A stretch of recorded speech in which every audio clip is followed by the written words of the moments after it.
Hilot nyo kasi. Gumagawa kasi kayo ng kalokohan eh. Ang nagdadala kasi sir Sandali. Sandali. Yung police gusto nilang gawin yung trabaho nila. Na makakuha sila ng search warrant. Kasalanan ba nila na yung judge ang mag-issue ng search warrant? Hindi, yun na nga eh. Ang point dito is, the opponent per se should have a direct knowledge. And we're talking about extrajudicial killing here. And the result is, namatay yung mga allegedly drug lords or narcotics, narco drugs, politicians. Yun pong totoo. Actually, kanina dumapit po ako sa taga-AMLA sir. Prinobide ko sa kanya yung documents na prinobide din sa akin nung dalawang attorney ng taga-AMLA. Yung scheme. Sandali po. Yung Documents coming from the AMLAC, Yep, yes. dalawang attorney. Is it official and authenticated? hindi naman po sir. O hindi dapat. So you should not mention in this committee those documents if it's not official. Pati po yung Sandali. Yes, sir. Sama na. You should not use it in your statement, those documents that is not official. Yes. And who is that two attorneys? From AMLAC. Pinipilit ko pong i-recall. Now you don't recall. Yung Now you can't recall. Can you recall it or not? Nandun po sa isang cellphone ko sir. Sa isang cellphone ko na hindi ko na ginamit. At saka nag-provide po ako ng cheque na nandoon po yung corporation. Blue. Sandali. Opo. Sandali. Dahan-dahan mo na. I'm just asking you about that 5.1 billion. And you tell this committee that your source is the two attorney or lawyer from the AMLAC. Now, I told you that is not an official document. Correct? It could be, hindi ba siya authenticated sir? Oh, that's why you cannot use it. Dahan-dahan ka po. Dito sa committee nito. Second, you cannot even remember the two lawyers from AMLAC? Pardon sir? Hindi mo na matandaan yung dalawang abogado? Pili ko nire-recall pero sigurado ako sir, nandun sa isang cellphone ko po yung How did you get that information? You talk to them? Personally? We were ongoing sir with the financial. Sandali. You talk to them, yes or no? Personally? Personally sir. Also, you cannot remember the names? You talk to them personally, but you cannot remember the names? Even surname or family name? Ito I just want to warn you. Because we will produce that two lawyers. If you cannot name it in today's hearing, I will cite you in contempt for lying. Hindi ako Just want to warn you. Huwag mo kaming burahin dito, Colonel Marcos. Are you still with the CIDG? yes po sir. Oh, General Torre, yung tao mo is telling a lie. He is lying in front of this committee. So you can name the two lawyers? As you have mentioned, you talk to them personally. But now you cannot mention the name. It was 7 years ago. Okay? Yung pangalan nila sir at saka yung cellphone number nandun po sa isang cellphone ko sir. No, I'm not asking about the cell phone number. Bali po, I'm asking about the names because if you have... Is the two lawyers assigned in the central office? Sir? Naka-assign ba po yung dalawang lawyers sa central office ng AMLA? Possible sir. Ba't possible? You're a CIDG intelligence officer and you never checked the background of the two lawyers you mentioned? Actually, And that is the source of your 5.1 billion telling in this committee?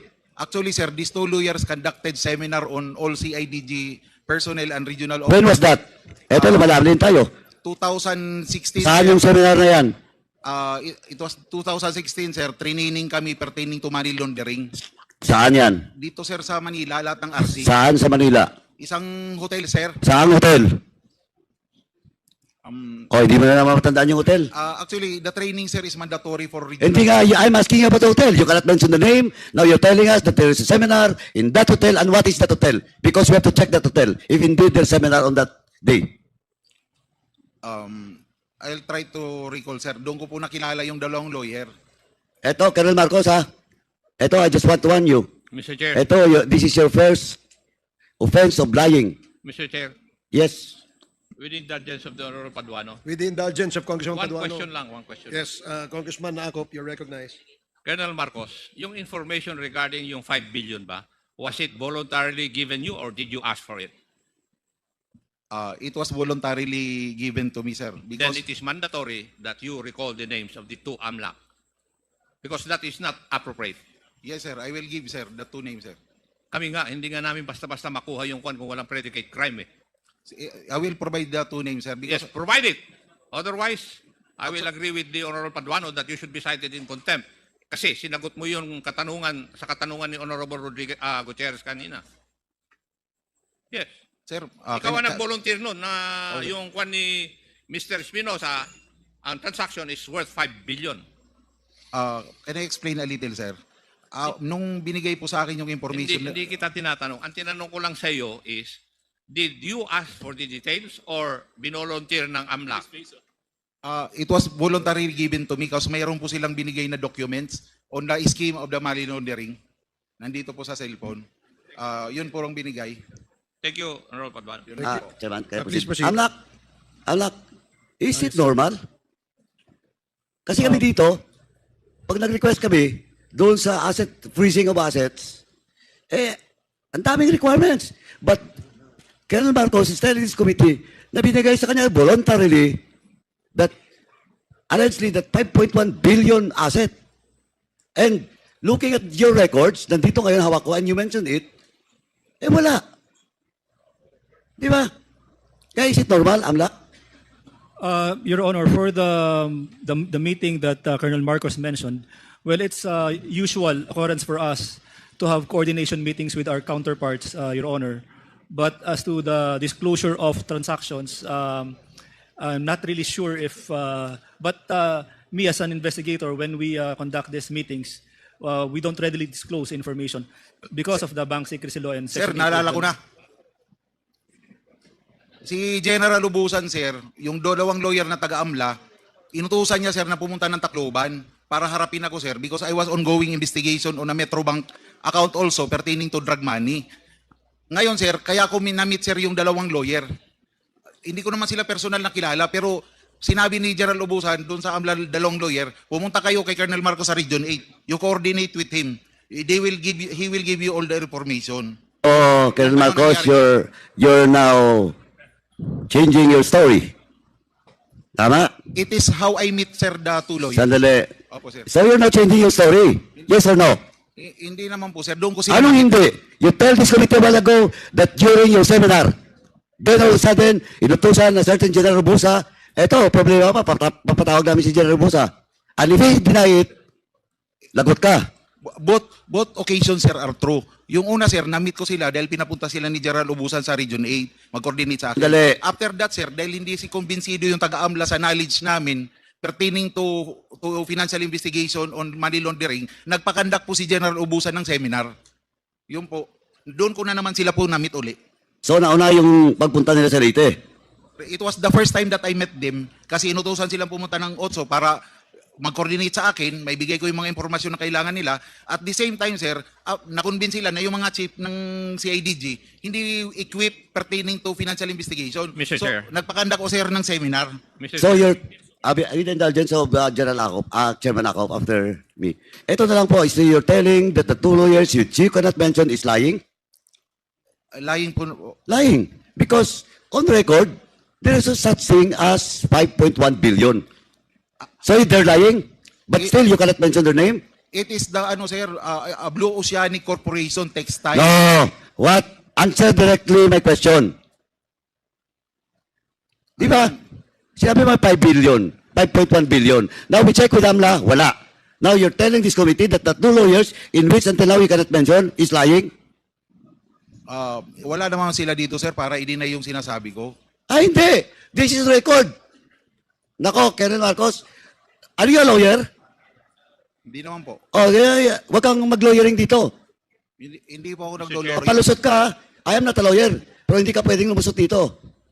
Sir, it's an honest to goodness information, sir. Wala akong motibo, sir, na... Hindi, kaya nga yung tinatanong ko, kasi kanina hindi naman tinanong sa'yo, ikaw mismo voluntarily, when you are being asked by Kong Rods. Now, hindi mo ma-mention yung pangalan. Now, nandito na yung dokumento, official document. O still, are you insisting? Yung po kasi ang binigay na info sa akin, sir. You cannot produce the name. Then you will tell this committee that you're telling the truth. Nandun kasi, sir, sa isang cellphone ko yung pangalan. Pinipilit ko pong i-recall, sir. Pasensya na po. Bakit anong nandun sa, binigyan ka ba ng cellphone number? Nirecord ko po yung mga pangalan niya, sir. Or do you have the document, official document, that you were ordered by a certain General Bosa to meet that two AMLAC personnel or lawyers? Tinawagan lang po ako, sir, ni O yun ang Director. problema. Because that instruction is verbal. O, verbal, sir. Oh. So verbal, okay ka? Sir? Okay sa'yo na verbal. Verbal instruction. Bali, tinawagan ako ni General Lubusan na may pupunta sa... Hindi kaya nga eh. Okay ka sa verbal. Instruction. Na napaka-sensitive. It's all about asset nung Espinosa. Oh, they were ongoing investigation noon, sir. O yun yung problema mo, Tony. Oh, ongoing po. Colonel Marcos, yun ang problema mo. Eto i-hold ko muna. Yes, Chairman Akop. Mr. Chair, ang tanong ko lang, sabi mo na naman ngayon, nautusan ka ni General Ubusan, who I presume was the chief of the CIDG then. Yes, sir. Siya ang boss mo. Inutusan o sinabihan ni General Ubusan yung dalawang AMLAC na pumunta sa iyo kasi ikaw ang nakakalam. Tama ba yung pagkarinig ko sa sagot mo? Opo, sir. Tama po, sir. Ano yung bagay na iniimbestiga ng AMLAC? At bakit lumabas doon yung 5.1 billion na sinasabi na financial transaction ni Mr. Kerwin Espinosa? Kasi during that time, sir, I was, dahil ako ang regional chief ng CIDG 8, Sinabi ba nila? sir, Sinabi ba nila na ang iimbestigahan nila yung financial transaction ni Mr. Kerwin Espinosa? yes po, sir. Yun ang specific na pakay nila, sir. Ay, mandatory na sabihin mo yung pangalan ng dalawang AMLAC. Opo, sir. Chairman, can I proceed? Thank you, Chairman Akop. Now, you should submit in this committee the names of that two lawyers from AMLAC before we end this hearing. Or else, this committee will be pushed aside in contempt, Colonel Marcos. Sorry. Sige You po, should sir. produce. I-recall ko, sir. Now, let me proceed, Mr. Chairman. You mentioned, kaya tinanong kita kanina kung lawyer ka eh. Kasi you mentioned about compelling reasons for the issuance of search warrant. Yes, sir. O, matanong nga kita, what is the compelling reason to issue search warrant inside the jail? And it happens not only once, ha? Colonel Marcos, it happens not only once. It happens twice during your time. Yes, sir. Tama? Yes, sir. Twice nangyari. Dalawang beses, dalawa ring tao ang namatay Yes, sir. na mga allegedly drug lords. Opo, sir. Oh, now, please answer what are those compelling reasons? Kasi nandito taga GOJ. Tatanungin ko, Yung usually, sir, pag nagkakaroon kami ng application on other areas, hindi doon sa jurisdiction ng judge, sir, na nakakasakop doon sa dapat applyan namin ng search warrant na lugar. Ang isang compelling reason, there is reasonable, this is a valid reason na maaring mag-leak, sir, yung search warrant na ina-apply namin. Yun po yun. okay, valid reason Opo, sir. that you can serve the search warrant. Tama? Bali, pag mag-apply po kami, sir, sa isang judge na sasabihin ng judge, bakit dito kayo nag-apply? Eh, may judge man doon sa lugar na yon. Hindi, no, sandali. Opo, sir. Ikaw, Colonel Marcos, ha? Halata ka na. Ang tinatanong ko lang yung compelling reason. Hindi kung saan mo kinuha. Darating tayo dyan mamaya. Opo, sir. Kung saan ka nag-apply, darating tayo mamaya. You answer first. Sa'yo ito nagaling eh. Opo, sir. Bali, ano yung pang reason, sir? Yung para hindi mag-leak po yung search warrant. Kasi Sorry? pag minsan kasi... You are not, Colonel Marcos, you are not answering my question. Ang sinasagot mo, Colonel Marcos, makinig ka. Ang sinasagot mo, yung reason why, instead of getting search warrant in Leyte, you get your search warrant in Samar. Yun ang sinasagot mo. Di ba? Opo, sir. Mali. Ang tanong ko, what is the compelling reason to issue a search warrant in a government facility, and in this case, a jail under the Bureau of Jail Management and Penology. What is that compelling reason?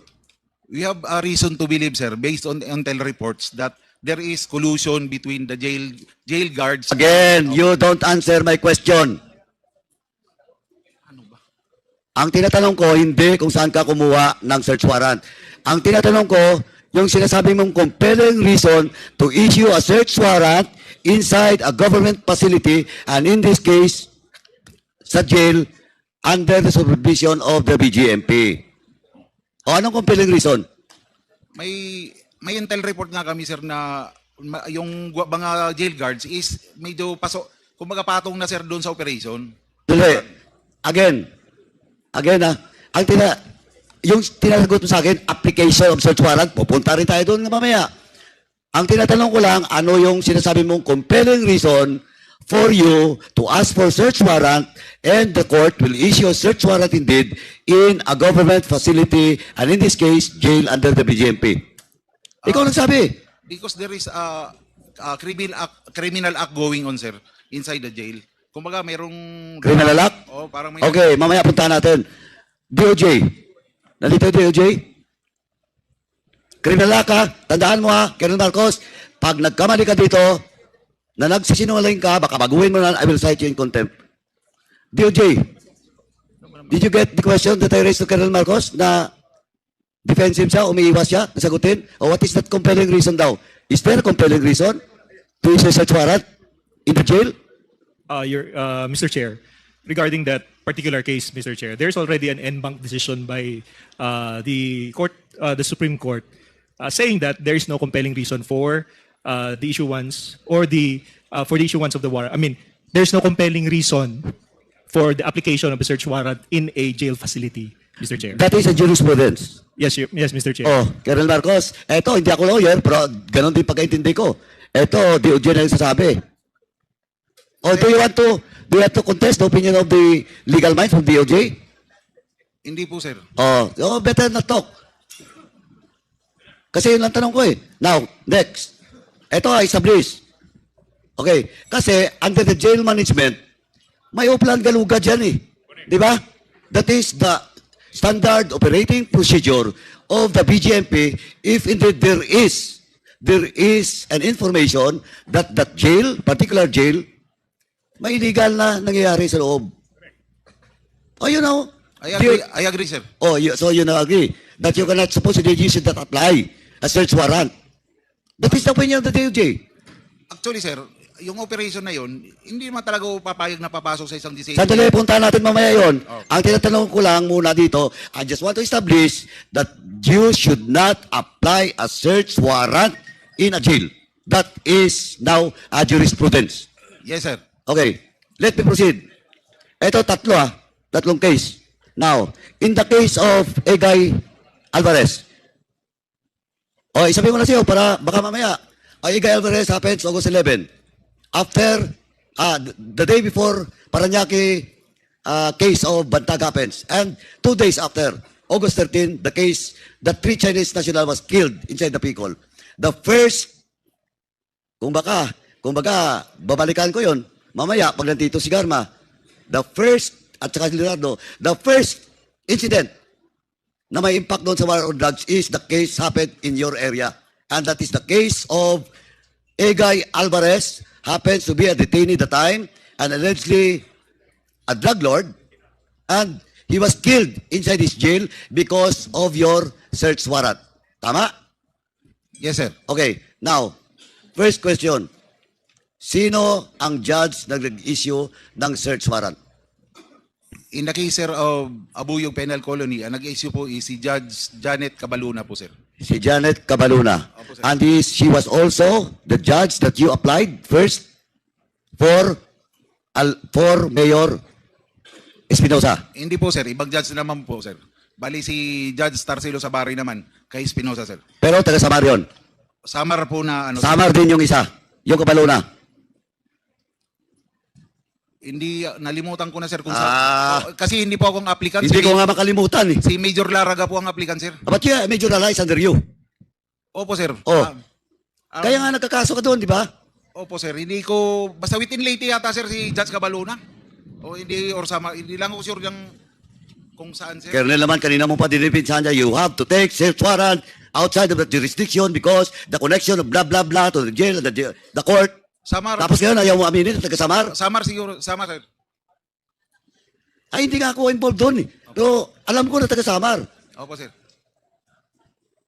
Oh, in applying for a search warrant, in this case, eto, Colonel ha, eto, pag nagkamali ka dito, I will cite you in contempt. Who is your deponent? Who is your deponent? Sa Albuera, sir, naalala No, ko, si hindi Alvera. At tinatanong ko ngayon yung kay Igay pa, Alvarez. Who is the deponent? Si Major Laraga po sir makakasagot kasi sila po ang applicant sir. Hindi po ako.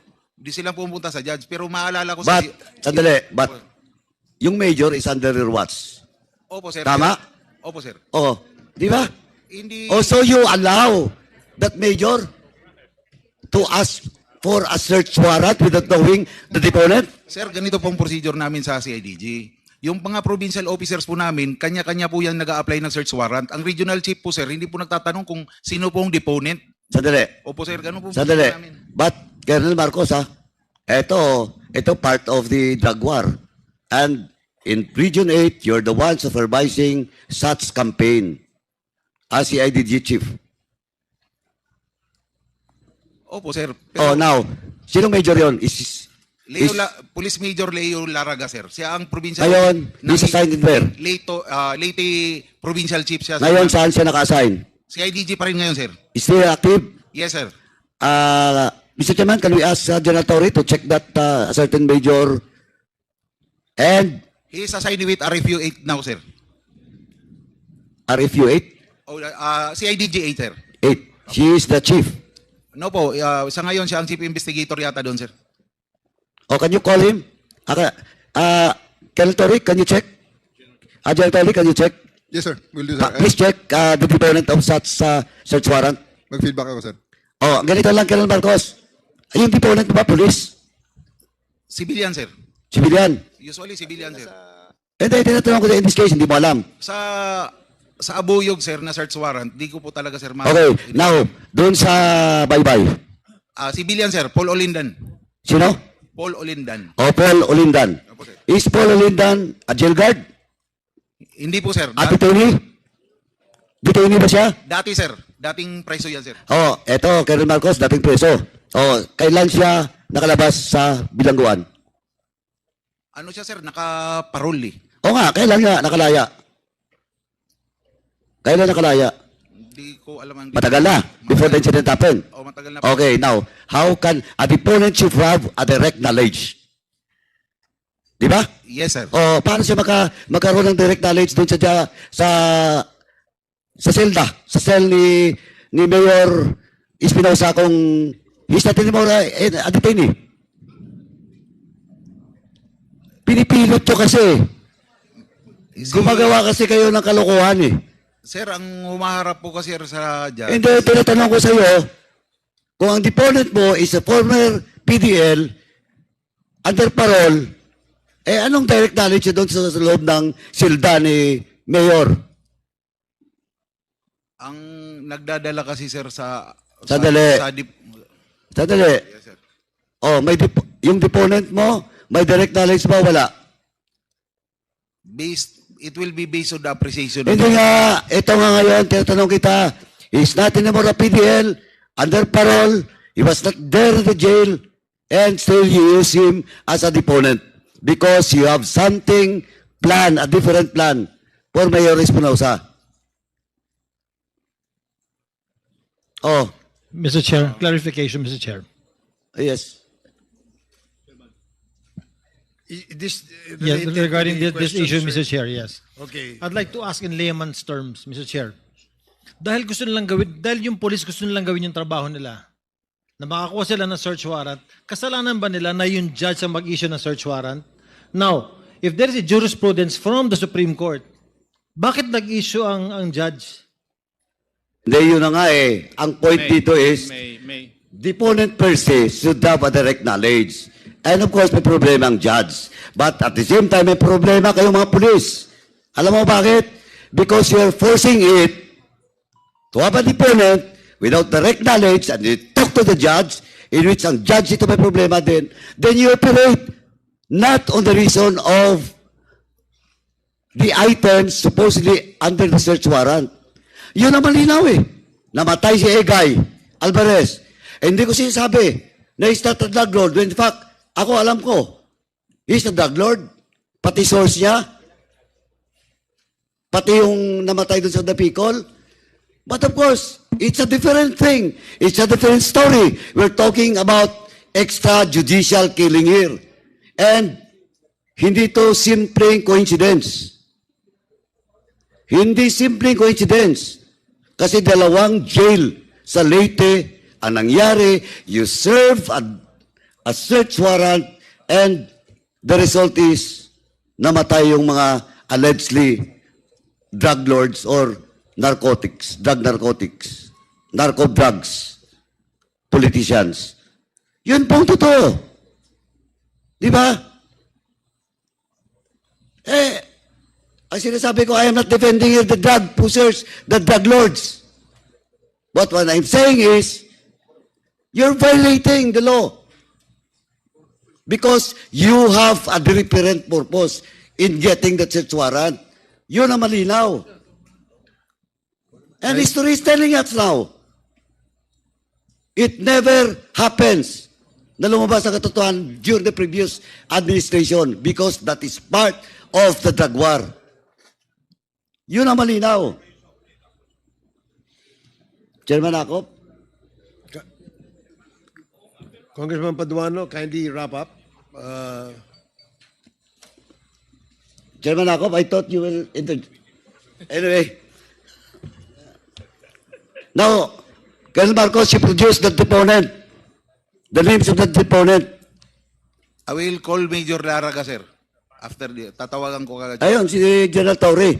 At the same time, the deponent doon sa sa bahay ni Espinosa.